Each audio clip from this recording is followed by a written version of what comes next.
Well, from the science of magic to workouts for brainiacs, MOSH rolls out its 2025 Spring Break Discovery Camp. Here to tell us about it is Dr. Anthony Mortimer, Vice President of Education and Exhibits at the Museum of Science and History. Welcome back. Good morning. Thanks so much for having me again. Thank you for being here, and thanks for braving all of the crazy traffic detours to get here. It was creative, Yeah, well, I'm glad that you're using all of your but that skills. means there's good things happening downtown. Yeah. Yeah, there is a lot happening downtown. There's no question, and a fair amount of traffic.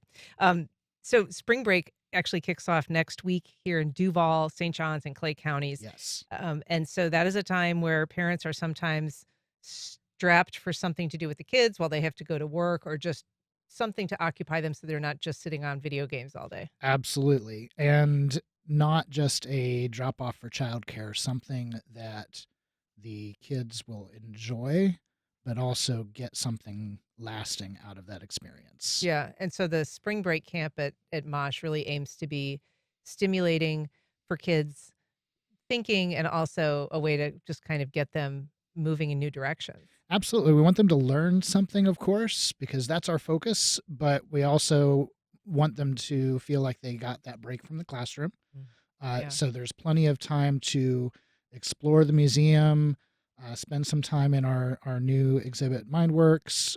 They'll have a daily program that is just for them. Some days it'll be the planetarium, some days it'll be an animal encounter, other days it'll be a science show in the JEA Science Theater. But there's always going to be something to do. They will be busy. They will be all over the building, but they'll also have some really fun downtime as well. No, go ahead. You were going to say. Yeah, well, and the education team has done a great job putting together curriculum that incorporates these activities so that it is fun, but it also applies to what they're getting in their classrooms. So there's some lasting effect and some benefit. We always want to view our education programs at MOSH as a support and a gap filler for our schools. We're not an alternative to the school. We are a support. Yeah, but you get to do some of the fun stuff that sometimes they don't have time to do in the Absolutely. classroom.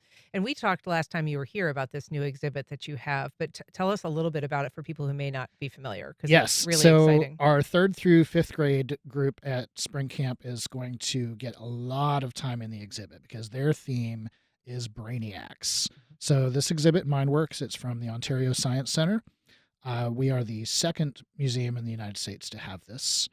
And it is a traveling exhibit that is psychology focused, very interactive, multi generational appeal, and you are going to learn so much about how your brain works.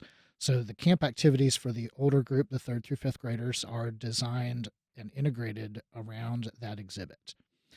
For the kindergarten through second grade, they are going to be exploring one of our more popular recurring camp themes, Masha's School of Magic. We like to take the approach that if you think about, a century ago, many of the things that we have now would have been considered magic Mm, as this fantasy concept that we're driving cars everywhere, that we're sure. flying in airplanes. We're talking into a little device. That's, Exactly. So, and how many hundreds of thousands of people are hearing us right now when we're not right in front of them. Mhm. So, we like to take the approach to this camp theme that maybe magic is just science that hasn't been figured out yet. Oh, So they're neat. going to explore some of those concepts. And I think the most exciting thing about this for us as educators is in the room during these camp programs or out in the exhibit during their activities or in the shows, in that group that is attending that camp, at least one of those kids someday is going to discover one of these things, is going to contribute some great scientific advancement. And we take pride in knowing that we might be the spark that gets that wheel turning in their head. You want to take credit for that. I'm not even worried about credit. I just want them to do great things, and we want to set them on that road. Yeah, and all of this sounds fun for a grown up.